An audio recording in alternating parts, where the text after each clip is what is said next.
Alright, so in this video I'm going to clay up the engine just using some Play-Doh.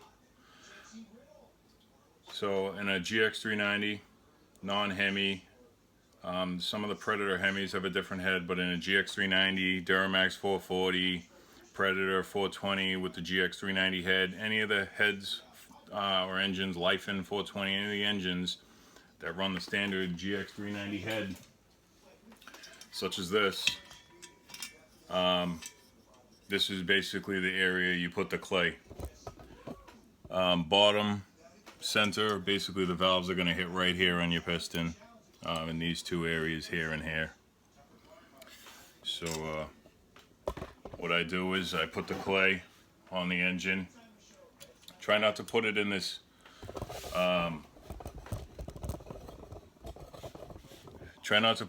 area around the edge. Try to keep it at least, I'd say, a ½ inch away from the edge.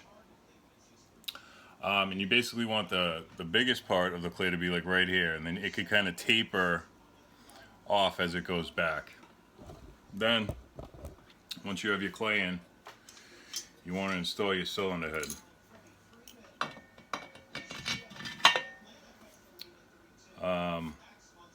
Actually, I'm sorry. Once you put the clay in, you want to install your head gasket. I just did this test without a head gasket, and I had valve hitting. Basically squished out the clay all the way to nothing. So I'm trying this now with a fire ring gasket. It's 45 thousandths. So we're gonna put the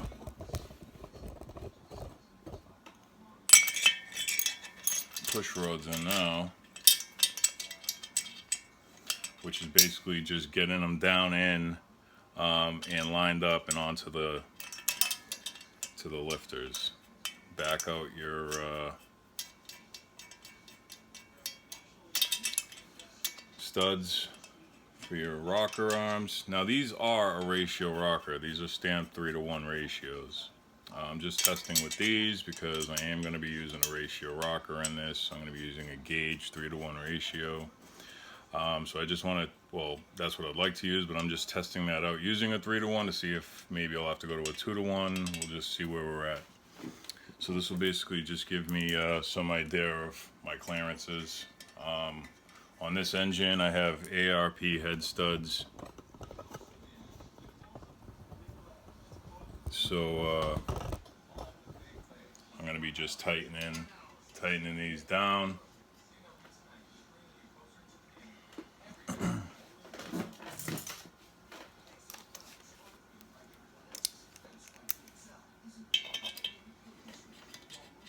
You don't have to go through the entire, oh, just dropped it down in there. Let's see if I'll even be able to get that out without taking the head off.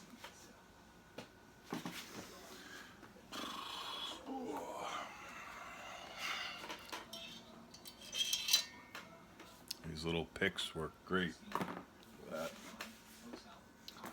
Let's try that again.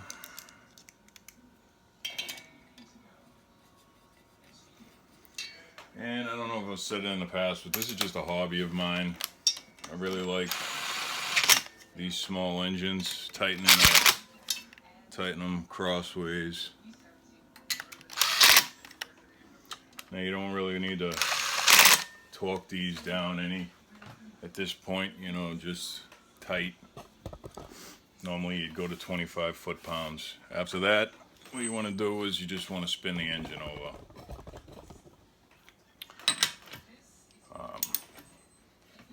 Spin it over the way the engine spins. You'll see the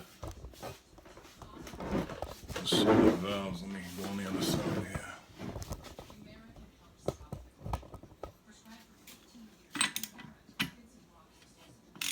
So you'll see the valves opening and closing.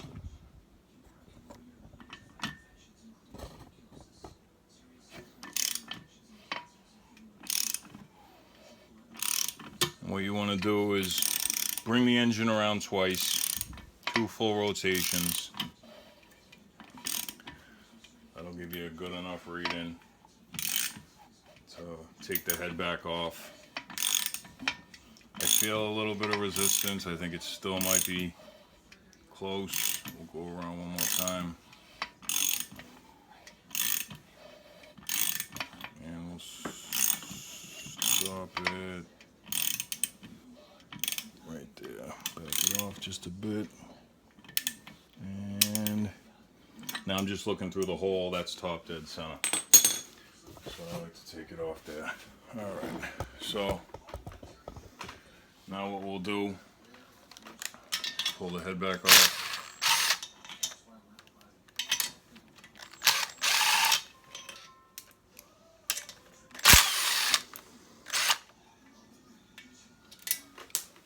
Whoop. Try not to lose anything.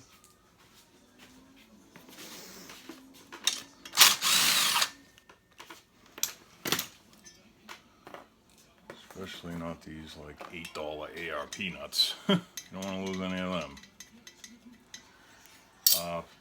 Pull your engine. Head looks better. I'll tell you that already. It's not hitting the piston. Alright, so when you get to this point,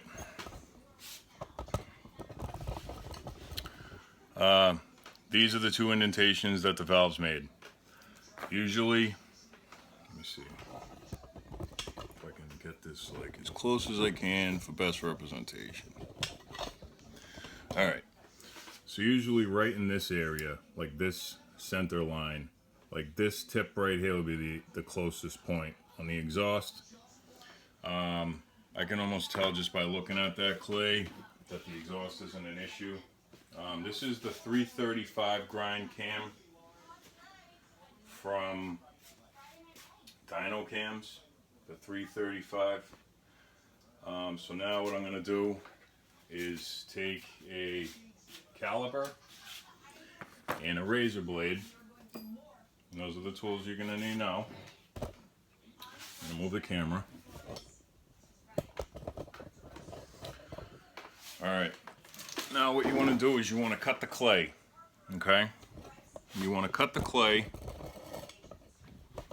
at the smallest point, which is like, let's say at this angle. Moving the camera sucks, I'll tell you that. Especially with tools all over the floor. So like right here, and this is the intake side. And that's usually the side I seem to have a problem with. Now I'm going to cut this like so. After cutting it, I'm going to pull the clay off gently. And I could just usually tell by, you know, holding it up to the light. You see where it's thin? That's going to be the thinnest part, and that's the area you want to measure. So, what I'll do is take my caliper and hold in the clay. You want to measure it right here. We'll look at the thousandths. Okay. First you want to make sure it's zeroed. Now what you're looking for is, so I got 91 thousandths. So it's good. Alright, so to give you an idea of what this setup is this is a 460 now. This was a 420, no, it was a 440 Duramax, which has a 92 millimeter piston. I put the 69 millimeter stroke crank in it, which gives it to be a 460. It went from 66 millimeter stroke to 69 millimeter stroke. You can get that pretty much cheap. Look around. Still has the stock piston in it. Having a lot of trouble locating a decently priced 92 millimeter piston. The people that carry them aren't in stock right now. By the time you watch this video, if you need one, I'm sure they're in stock. But this is just a stock piston that I've just replaced with it was actually a dished piston. Duramax comes with a dished piston in the 440. So what I've done is take that dish piston out and put in a flat top stock 92mm piston that I got for like 15 bucks. This piston does not have piston reliefs in it. As it sits with the 4.41 rod, it is in the hole 50 thousandths, which is basically where the stock piston was. It was in the hole 50 thousandths and had a dish piston in it. So just going from the dish to the flat top piston, you're going to gain compression. Also, this has the 335 dyno cam in it. That was measured with the 3-to-1 ratio rockers and a head that was milled 50 thousandths with a 40mm intake valve. So if you are at those parameters or under those parameters, you are safe to go. No need to even probably clay it up yourself. These blocks are pretty much all consistent, give or take 10 thousandths, but 90 thousandths of clearance, you're good to go. So that means you could even run a thinner head gasket than the fire ring gasket, or mill the head more. You'd be much better off going with a thinner head gasket, because the head gasket area is takes up a lot more space. The head, what I'm talking about is like this. So here's your head, here's your head gasket, okay? Now on a 92mm piston, the head's pretty close to the same size, this area here. Now milling it will take down just this center area. As you see, there is actual area along the top, this is called a quench area, that would not be removing CCs from.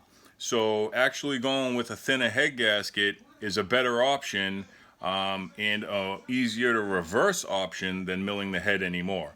So at this point, when I have 91 thousandths of clearance using a 45 thousandths head gasket, I'll probably try to go to a 30 thousandths head gasket and probably mill my head another, 10 thousandths. So that'll end up with a 30 thousandths head gasket. I might even keep the 45 thousandths head gasket. Since I've already got it, these firing head gaskets do a decent job at sealing these engines up. They're the closest thing to basically one of those automotive style things. I've done a lot of engines. Most of my engines I do with the copper, which is also a great gasket, but especially when you use the copper spray. But yeah, I mean, that's how you basically mock up an engine, clay it up. That's how you get your specs. That's how you really basically judge what you can do. But safe to say, this engine in this condition, I could start this up. Nothing seems to be as a clearance issue, so it's good to go. Just remember, 30 thousandths piston to head clearance, and now I've heard a lot of variants, but a good rule of thumb is 80 thousandths piston to valve clearance. So 30 thousandths piston to head, 80 thousandths piston to valve. I've heard all the way down to 20 thousandths. But I think that's dangerous when you start getting into higher RPMs considering valve float. Especially when you're using ratio rockers and you're using a high lift cam and bigger valves, there's a lot of potential for float. So 30 thousandths piston to head, 80 thousandths piston to valve, clay it up, make sure you're good. And if you're not, just basically, one thing you can do is get your piston to zero deck. You can, again, you just dial that in by your piston rod.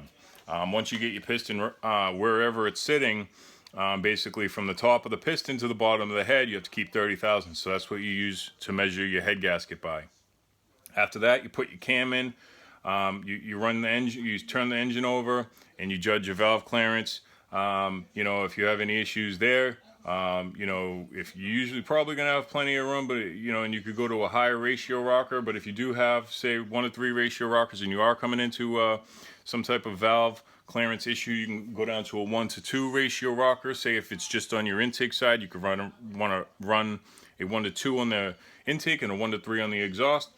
Basically, there's a lot of options you can do. If you still have clearance issues, you can go to just a stock 1 to 1 or a 1 to 1 ratio. They have 1 to 1.1, which is a 10%. The 1 to 2 is a 20%. The 1 to 3 is a 30% increase in valve lift. So basically you just get it dialed in that way. Good luck.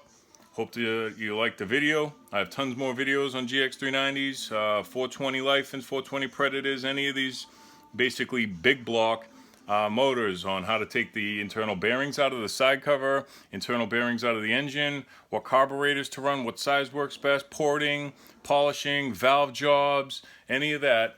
That's all on there. Basically all the information you would need to completely take one of these from a stock engine to basically a blueprinted engine, full bore, basically I have on my video page. So just check it out. Tell me what you think. Leave some comments and subscribe. And if you need anything, leave me a message. We'll try to link up and I can get any of this stuff done for you. I do it as a hobby. I work in a machine shop.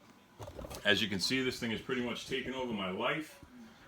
This is just in my kitchen. I have a garage outside that I work in. You know, I ended up getting most of this stuff set up in here over the winter time, and this is just kind of where I play. But I have access to a machine shop. You know, we do sandblasting, cleaning, we could do valve jobs, basically anything you need. Porting, flowing, testing. Guy down the street from my shop has a, we have access to a TIG welder, we have access to a small engine dyno. So let us know. Always down to help. Love doing this stuff. It's a great hobby. So thanks.